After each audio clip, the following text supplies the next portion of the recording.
ISRO ചാരക്കേസ് കെട്ടിച്ചമച്ചതെന്ന് CBI കുറ്റപത്രം. S. Vijayan, KK Joshua എന്നീ ഉദ്യോഗസ്ഥർ ചേർന്നാണ് ഗൂഢാലോചന നടത്തിയത്. 2 ആഴ്ച മുൻപാണ് മുൻ DGP സിബി മാത്യൂസ് അടക്കം 5 ഉദ്യോഗസ്ഥർ പ്രതികളായ കുറ്റപത്രം തിരുവനന്തപുരം ചീഫ് ജുഡീഷ്യൽ മജിസ്ട്രേറ്റ് കോടതിയിൽ സമർപ്പിച്ചത്. മറിയം റഷീദയെ കസ്റ്റഡിയിൽ വെച്ച് പീഡിപ്പിച്ചെന്നും CBI കുറ്റപത്രത്തിൽ പറയുന്നു. അതേസമയം സത്യം പുറത്തുവന്നതിൽ സന്തോഷമെന്നും പ്രതികൾക്ക് കുറ്റബോധമുണ്ടായാൽ മതിയാകുമെന്നും നമ്പിനാരായണൻ മാധ്യമങ്ങളോട് പ്രതികരിച്ചു. വിവരങ്ങളുമായി S. ശാലിനി ചേരുന്നു. ശാലിനി, വിശദാംശങ്ങൾ.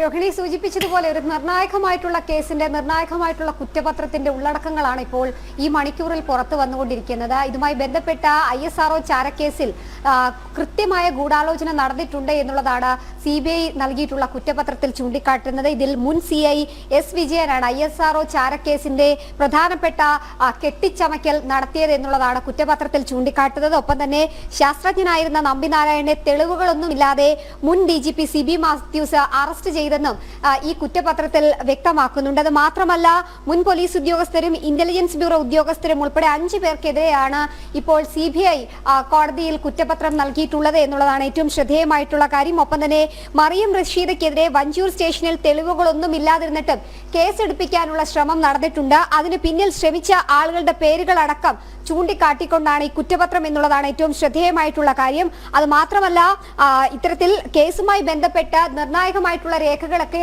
കോടതിക്ക് മുൻപാകെ എത്തിയ സാഹചര്യത്തിൽ താൻ കുറ്റക്കാരനല്ല എന്ന് തെളിഞ്ഞതിലടക്കം സന്തോഷമുണ്ട് എന്നുള്ളതാണ് ഇപ്പോൾ നമ്പിനാരായണൻ ഈ വിഷയത്തിൽ ഔദ്യോഗികമായി പ്രതികരിച്ചിട്ടുള്ളത്. തനിക്കെതിരെ ഗൂഢാലോചന നടത്തിയവരൊക്കെ തന്നെ നിയമത്തിന് മുന്നിൽ വന്നിരിക്കുകയാണ്. തന്റെ മുന്നിൽ മാപ്പ് പറയേണ്ട കാര്യമില്ല. ഒപ്പം തന്നെ കഴിഞ്ഞ 30 വർഷമായി താൻ നടത്തിയ ജീവൻ മരണ പോരാട്ടത്തിന്റെ ഒരു ഉദാഹരണം കൂടിയാണ് ഇപ്പോൾ പുറത്തു വന്നിട്ടുള്ളത്. സുപ്രീം കോടതി തന്നെ കുറ്റവിമുക്തനാക്കിയതോടുകൂടി തനിക്ക് സന്തോഷമായിട്ടുണ്ട് എന്നുള്ളതാണ് നമ്പിനാരായണൻ ഈ വാർത്തയോട് പ്രതികരിച്ചിട്ടുള്ളത്. എന്തായാലും വലിയ രീതിയിൽ രാഷ്ട്രീയമായി ചർച്ച ചെയ്യപ്പെടുന്ന ഒരു വിഷയത്തിലേക്കാണ് ഈ കുറ്റപത്രത്തിന്റെ ഉള്ളടക്കം പുറത്തു വന്നതോടുകൂടി എത്തുന്നത് എന്നുള്ളതാണ് ഏറ്റവും ശ്രദ്ധേയമായിട്ടുള്ള കാര്യം. ഇതിൽ ഏറ്റവും എടുത്തു പറയേണ്ടത് കസ്റ്റഡിയിലായിരിക്കുന്ന സമയത്ത് ഒപ്പം തന്നെ വലിയ രീതിയിലുള്ള പീഡനങ്ങൾ തനിക്ക് നേരിടേണ്ടി വന്നതായി, അതായത് നമ്പിനാരായണന് നേരിടേണ്ടി വന്നതായി ഈ കുറ്റപത്രത്തിൽ ചൂണ്ടിക്കാട്ടുന്നുണ്ട്.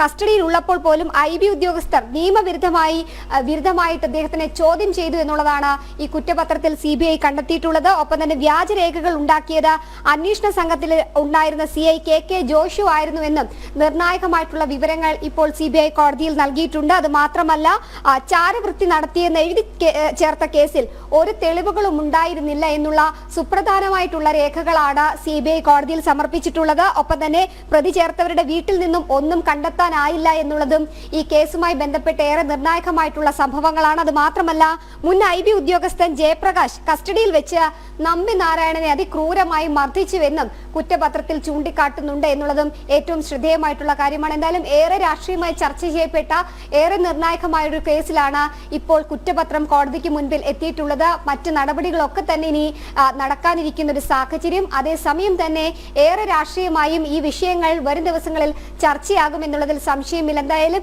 കഴിഞ്ഞ 30 വർഷം നീണ്ടുനിന്ന പോരാട്ടത്തിന് തനിക്ക് കിട്ടിയ അംഗീകാരം, അല്ലെങ്കിൽ തനിക്ക് കിട്ടിയ എടുത്തു പറയേണ്ട ഒരു കാര്യം കൂടിയാണ് താൻ കുറ്റക്കാരനല്ല എന്നുള്ളത്. അത് മുൻപേ തന്നെ തെളിയിക്കപ്പെട്ടതാണ്. പക്ഷേ നിലവിലെ കുറ്റക്കാരൊക്കെയാണ് എന്ന് കണ്ടെത്തിയിട്ടുണ്ട്. അവർ ജയിലിലേക്ക് പോകണമോ, തന്റെ മുന്നിൽ വന്ന് മാപ്പ് പറയണമോ എന്നൊന്നും താൻ ആഗ്രഹിക്കുന്നില്ല. അതേസമയം കുറ്റം തെളിഞ്ഞതിൽ സന്തോഷം എന്നുള്ളതാണ് നമ്പിനാരായണൻ ഈ മണിക്കൂറിൽ മാധ്യമങ്ങളോട് ഈ കുറ്റപത്രത്തിന്റെ ഉള്ളടക്കവുമായി ബന്ധപ്പെട്ട് പ്രതികരിച്ചിട്ടുമുള്ളത്. രോഹിണി. ശരി, S. ശാലിനിയാണ് വിവരങ്ങൾ നൽകിയത്.